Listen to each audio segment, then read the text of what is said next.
Assalamu alaikum wa rahmatullahi wa barakatuh, mes chers frères et sœurs en islam. Que la paix, la miséricorde et la bénédiction d'Allah soient sur vous. Avant de commencer cette vidéo, n'oubliez pas de liker cette vidéo car cela nous donne beaucoup de force pour continuer à partager du contenu bénéfique. Et je vous invite à vous abonner à notre chaîne et d'activer la cloche de notification pour rester informé de nos prochaines publications sur la foi islamique. Mes frères et sœurs, aujourd'hui nous allons vous informer ce qu'il faut faire quand vous sentez des douleurs au niveau du ventre. Je vous demande de rester connecté jusqu'à la fin de la vidéo pour découvrir CA, la source de soulagement. Un retour à Allah. La douleur est une expérience universelle. Elle frappe sans prévenir, rappelant à chacun la fragilité de notre existence humaine. Pourtant, au cœur de cette vulnérabilité, une question essentielle s'élève. Vers qui tournons-nous lorsque notre corps souffre, lorsque la douleur devient insupportable? Prenons un instant pour réfléchir. La douleur n'est-elle pas une invitation divine à revenir à celui qui contrôle toutes choses? Une histoire qui reste gravée. Imaginez une nuit paisible dans une maison simple.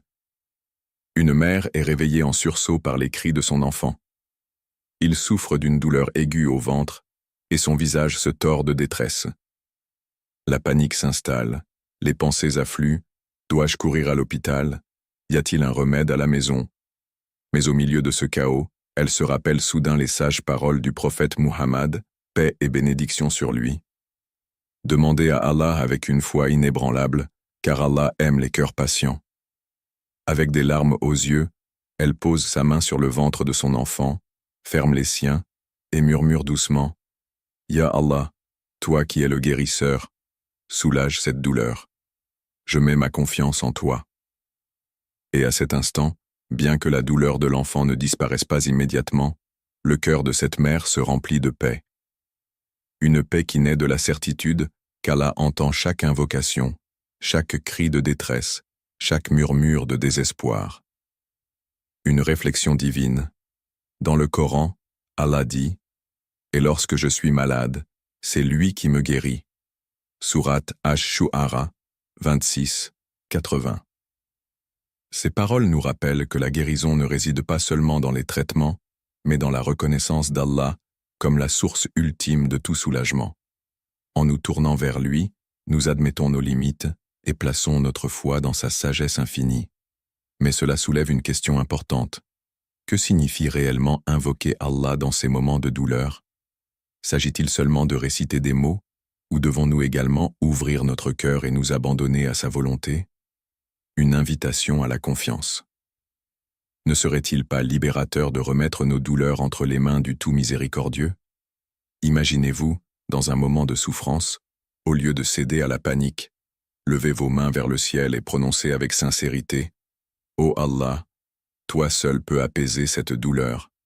Je place ma confiance en toi. » C'est une pratique que le prophète Muhammad, paix et bénédiction sur lui, a non seulement enseigné, mais aussi incarné. Lorsque son corps souffrait, il invoquait régulièrement Allah avec des mots empreints de foi et d'humilité. Et vous? Quelle est la première chose que vous faites face à la douleur? Est-ce un réflexe de vous tourner vers Allah? Ou bien cherchez-vous d'abord des solutions humaines avant de vous rappeler celui qui contrôle tout? Une prière simple mais puissante. Le prophète nous a enseigné une invocation pour ces moments. Allahumma rabban nas, adhib al-basa, ishfi anta ash-shafi, la shifa'a ila shifa'uka, shifa'an la yuradiru saqaman. Ô Allah, Seigneur des hommes, éloigne le mal et guéris, car toi seul es le guérisseur. Il n'y a de guérison qu'en toi, une guérison qui ne laisse aucune maladie derrière elle. Ce n'est pas simplement une supplication, mais un acte de foi. Une déclaration que, peu importe l'intensité de notre douleur, nous croyons fermement en la puissance d'Allah pour nous guérir. Une question à méditer. Dans vos moments de souffrance, quelle voix choisissez-vous d'écouter? Celle de l'anxiété qui murmure que tout est perdu, ou celle de votre cœur qui sait qu'Allah est toujours proche? Alors que vous méditez sur cette question, souvenez-vous, chaque douleur, qu'elle soit physique ou émotionnelle, est une occasion de renouer avec Allah. En l'appelant, En déposant vos angoisses à ses pieds, vous transformez votre douleur en une porte vers une foi plus profonde. Et vous, maintenant, si vous ressentez une douleur, quel sera votre premier réflexe? Avez-vous déjà essayé de murmurer son nom avec toute la sincérité de votre cœur? L'histoire d'Abdullah. Un exemple de foi. Parfois, la douleur n'est pas seulement physique. Elle devient un test, un rappel, ou même un chemin vers une transformation spirituelle. L'histoire d'Abdullah illustre parfaitement ce moment où la foi transcende la souffrance et où la confiance en Allah devient une source de guérison. Une nuit de larmes et de prières, Abdullah était connu pour sa piété. Ses voisins et sa famille le voyaient comme un exemple d'intégrité et de dévotion. Pourtant, comme tout être humain, il n'était pas exempt d'épreuves.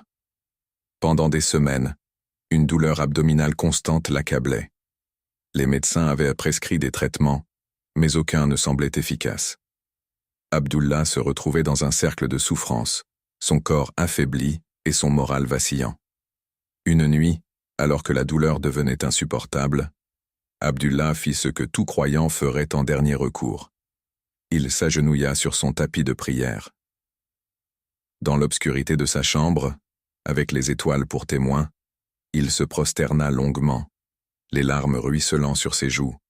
Avec une voix tremblante mais sincère, il implora « Ô Allah, toi qui es Ar-Rahman et Ar-Rahim, soulage cette douleur et pardonne-moi si elle est le fruit de mes péchés. » C'était plus qu'une supplication. C'était une remise totale entre les mains du Créateur, une déclaration de foi pure et inébranlable, une réponse divine. Quelques jours plus tard, Abdullah se réveilla et pour la première fois depuis des semaines, il se sentit léger. La douleur qui l'avait tourmenté si longtemps avait disparu. Était-ce un miracle?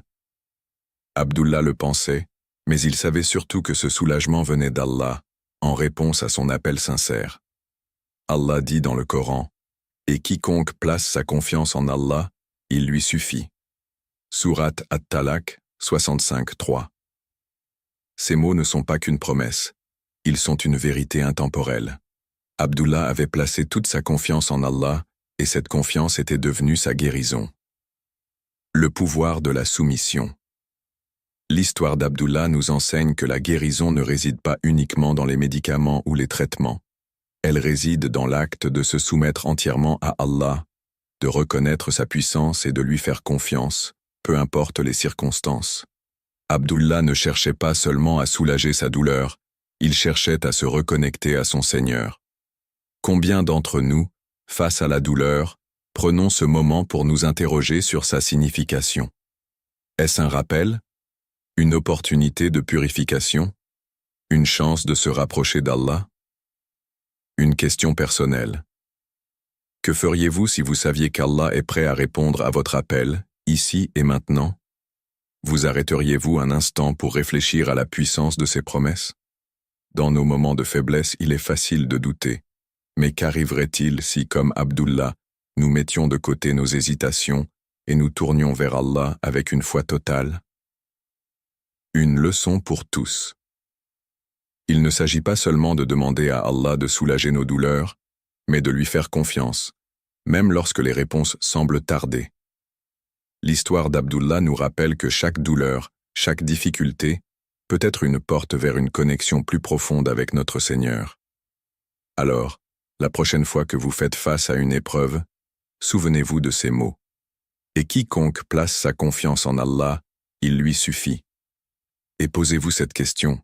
Êtes-vous prêt à déposer votre fardeau entre les mains d'Allah, avec la certitude qu'il vous répondra au moment le plus juste? Dans les épreuves de la vie, souvenez-vous qu'Allah est toujours proche. Peut-être que votre guérison commence simplement par un acte de foi. Et vous, qu'attendez-vous pour l'appeler? L'invocation puissante pour la guérison. Il est étonnant de voir à quel point la spiritualité et la foi peuvent transcender les limites de notre corps. Dans le tumulte de la douleur, le prophète Muhammad, paix et bénédiction sur lui, nous a transmis des clés, des outils simples mais d'une profondeur infinie, pour nous reconnecter à Allah et demander sa guérison. Une méthode inspirée par le prophète. Parmi ces outils, une invocation puissante se distingue, transmise directement par le messager d'Allah, paix et bénédiction sur lui. Posez votre main sur la zone douloureuse. Dites « Bismillah » au nom d'Allah, 3 fois. Puis répétez 7 fois cette prière. Je cherche refuge auprès d'Allah et de sa puissance contre le mal que je ressens et que je redoute. Ces paroles, bien qu'apparemment simples, sont chargées de sens. Elles ne sont pas seulement des mots, mais une supplication remplie d'humilité, de confiance et de foi en la puissance d'Allah. La force cachée dans les paroles. Pourquoi ces mots ont-ils tant de puissance? Parce qu'ils s'accompagnent de l'intention et de la foi. Lorsque vous posez votre main sur la douleur et prononcez ces paroles, vous reconnaissez qu'Allah est le seul véritable guérisseur. Allah le rappelle dans le Coran. Nous faisons descendre dans le Coran ce qui est une guérison et une miséricorde pour les croyants. Sourate Al-Isra, 17-82. Ce verset est une promesse divine que la parole d'Allah, lorsqu'elle est invoquée avec sincérité, peut être une source de guérison non seulement pour le corps, mais aussi pour l'âme. Une histoire inspirante. Prenons l'exemple de Fatima, une jeune femme qui souffrait de maux de ventre chroniques. Elle avait tout essayé, les médicaments, les régimes, les remèdes naturels. Rien ne fonctionnait. Fatima, désespérée, se souvint un jour de cette invocation enseignée par le prophète, paix et bénédiction sur lui. Avec foi et persévérance, elle commença à l'appliquer chaque jour. Lorsqu'elle posait sa main sur son ventre, elle se concentrait sur le pouvoir d'Allah, croyant fermement qu'il était capable de la guérir. Peu à peu, sa douleur s'estompa. Était-ce un miracle? Ou la combinaison de la foi et de la promesse divine? Cette histoire n'est pas unique. Des millions de croyants à travers les âges ont trouvé réconfort et guérison en invoquant Allah de cette manière. Une question de confiance. L'essentiel de cette invocation repose sur une question simple mais profonde. Croyez-vous qu'Allah peut vous guérir? La foi est un élément clé. Sans elle, ces mots deviennent de simples paroles. Mais lorsque vous les prononcez avec la conviction qu'Allah est Ar-Rahman, le tout miséricordieux, et Al-Qadir, celui qui est capable de tout, ces mots prennent une dimension divine. Imaginez-vous, dans un moment de douleur, vous arrêtant pour prononcer cette invocation. Vous sentez votre main sur l'endroit douloureux, vos lèvres récitant les mots du prophète et votre cœur se remplissant de la certitude qu'Allah entend votre appel. Quelle transformation cela pourrait-il apporter, non seulement à votre corps, mais aussi à votre esprit? Le Coran comme remède. Ce rappel nous amène également à considérer le Coran comme une source de guérison. Le prophète, paix et bénédiction sur lui, a souvent utilisé des versets du Coran comme des remèdes spirituels. La récitation du Coran, avec foi et attention, peut apaiser l'âme et avoir des effets positifs sur le corps. Avez-vous déjà pris un moment pour réciter le Coran lorsque vous êtes malade ou en détresse? Peut-être qu'une simple récitation de la sourate Al-Fatiha ou du dernier verset d'Al-Baqarah pourrait être le début de votre guérison. Une invitation à essayer. Alors, avez-vous déjà essayé cette invocation enseignée par le prophète Muhammad, paix et bénédiction sur lui? Si ce n'est pas le cas, pourquoi ne pas commencer aujourd'hui? Essayez, mais ne le faites pas mécaniquement. Faites-le avec un cœur rempli d'humilité et une confiance absolue en Allah. Il ne s'agit pas simplement de soulager une douleur physique, mais de renforcer une connexion spirituelle avec celui qui est au-delà de toute puissance humaine. Posez votre main sur l'endroit douloureux, prononcez Bismillah et confiez votre douleur à Allah, car lui seul détient la clé de tout soulagement. Êtes-vous prêt à mettre votre foi en action et à faire cette invocation dès aujourd'hui? Les douleurs. Comme épreuve ou rappel. La douleur, sous toutes ses formes, est une réalité universelle. Mais pourquoi devons-nous la subir? Est-ce une punition ou une opportunité? Ces questions nous traversent l'esprit, surtout lorsque les épreuves semblent interminables. Pourtant, dans la vision islamique, la souffrance peut être bien plus qu'un simple fardeau.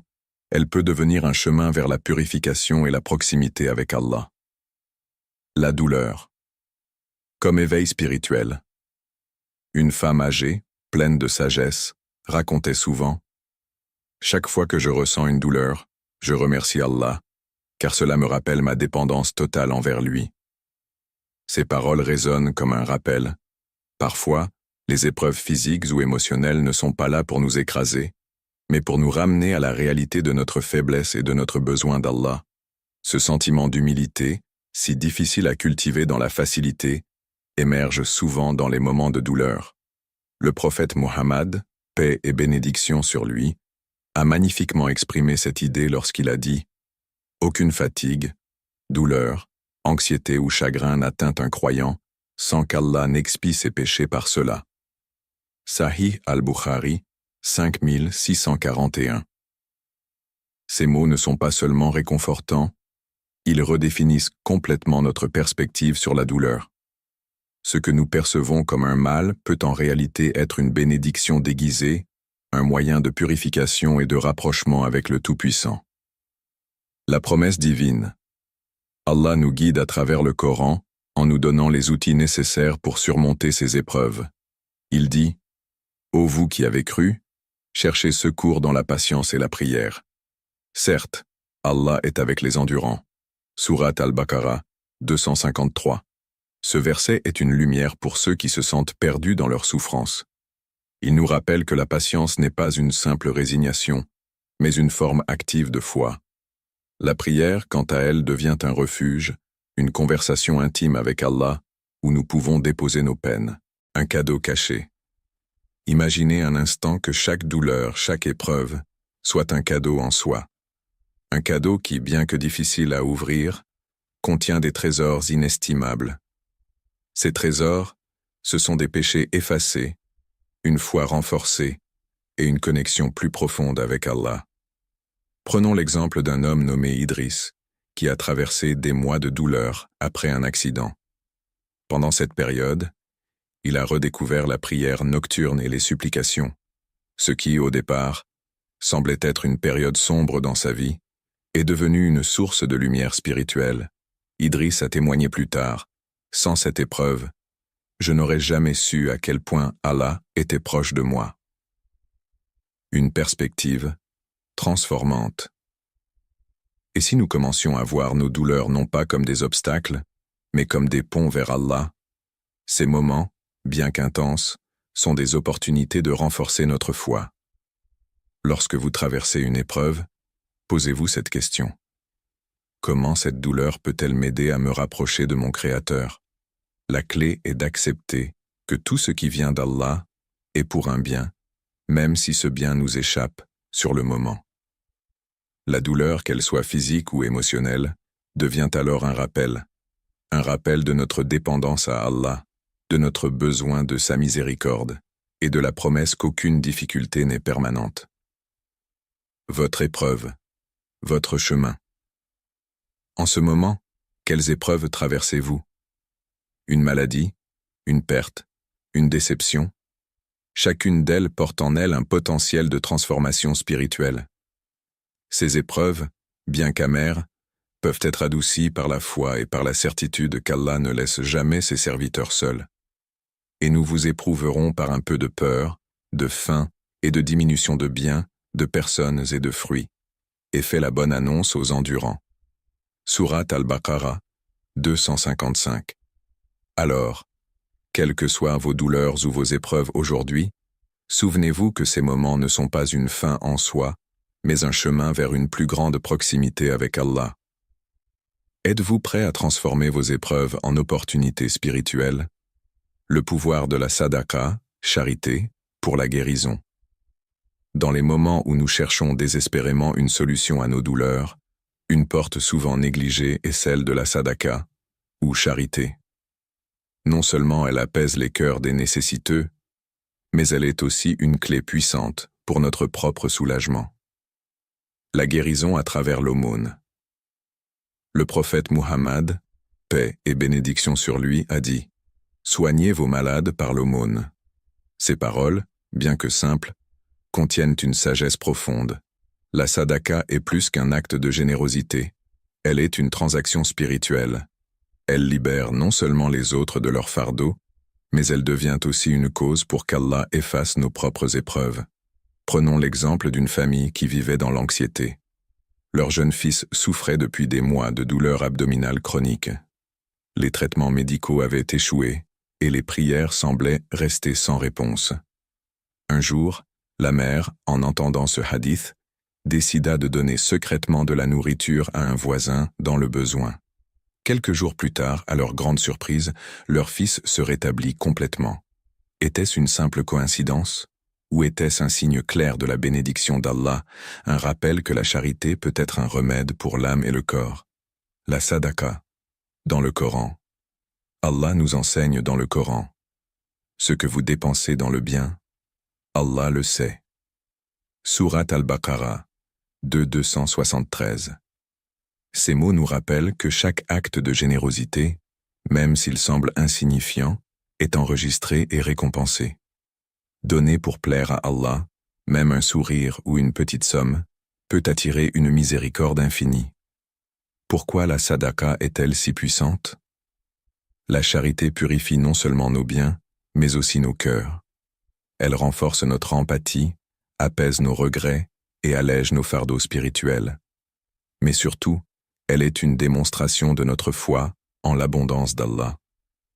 Imaginez que vous avez un vase rempli d'eau, mais que cette eau devient stagnante si elle n'est pas partagée. En déversant une partie, non seulement vous purifiez le vase, mais vous le préparez aussi à recevoir de l'eau fraîche. La sadaqa fonctionne de la même manière. En donnant, vous vous ouvrez à recevoir davantage de bénédictions. Des histoires inspirantes. Les témoignages sur les bienfaits de la sadaqa sont nombreux. L'histoire d'un homme nommé Khaled est particulièrement émouvante. Après avoir appris ce hadith, Khaled, qui souffrait de migraines sévères, décida de sponsoriser les frais scolaires d'un enfant orphelin. En moins d'une semaine, ses migraines diminuèrent considérablement. Pour Khaled, ce n'était pas une simple amélioration de santé, mais une preuve de la miséricorde d'Allah. Une invitation à l'action. Et vous, avez-vous déjà envisagé que votre propre soulagement puisse résider dans le fait de soulager quelqu'un d'autre? Il peut s'agir de partager un repas, de soutenir une cause, ou même de prêter une oreille attentive à une personne en détresse. La prochaine fois que vous ressentez un fardeau, posez-vous cette question. Qui puis-je aider aujourd'hui pour attirer la miséricorde d'Allah? Car la promesse est claire. Ce que vous dépensez dans le bien, cela sera multiplié pour vous. Sourate Al-Baqarah, 245. Peut-être qu'en tendant la main à un autre, vous trouverez non seulement la guérison de votre corps, mais aussi celle de votre cœur. Coran. Invoquez-moi, je vous répondrai. Sourate Ghafir, 40,60. Quelle prière portez-vous en vous aujourd'hui, prête à être exaucée? Une prière collective inspirante. Prenons un moment ensemble, comme si nous étions réunis dans un cercle de lumière et d'espoir, unis par la foi. Chacun d'entre nous, où qu'il soit, peut élever sa voix et son cœur vers Allah, le Seigneur de la miséricorde infinie. L'invocation. Ô Allah, Seigneur des cieux et de la terre, toi qui es Al-Qadir, celui qui est tout-puissant, guéris toute douleur dans nos corps et apaise chaque tourment dans nos cœurs. Pardonne-nous nos péchés, visibles et cachés, et guide nos âmes sur le chemin droit. Ya Shafi, ô guérisseur, soulage nos souffrances et remplace-les par une sérénité que toi seul peux offrir.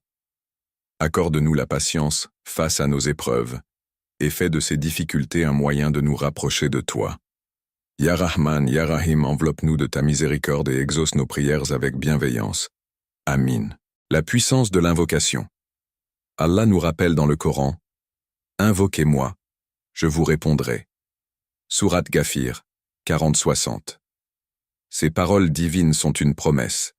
Chaque prière sincère, même murmurée dans les moments de solitude ou criée dans les instants de désespoir, est entendue par celui qui ne dort jamais. Pourquoi invoquer ensemble? Quand plusieurs cœurs se tournent vers Allah en même temps, l'énergie collective amplifie notre foi. C'est comme une rivière qui grandit en rassemblant des gouttes d'eau pour devenir un puissant courant. Imaginez cette force, ce lien entre croyants, chacun invoquant pour lui-même, mais aussi pour les autres. Une invitation personnelle. Quelle est la prière que vous portez aujourd'hui? Est-ce pour un proche malade, une peur qui vous hante, ou un rêve que vous espérez voir se réaliser? Rappelez-vous que même si les réponses d'Allah ne se manifestent pas immédiatement, elles arrivent toujours au bon moment, car Allah, dans sa sagesse, connaît ce qui est le mieux pour nous. Une dernière réflexion. Quand vous priez, visualisez une lumière descendante, enveloppant vos douleurs et vos craintes, les transformant en paix et en espoir. Croyez fermement qu'aucune supplication sincère ne reste sans réponse, car Allah, Ar-Rahman, est proche de ses serviteurs. Et vous, quelles sont les prières que vous confierez à Allah aujourd'hui, dans ce cercle de lumière?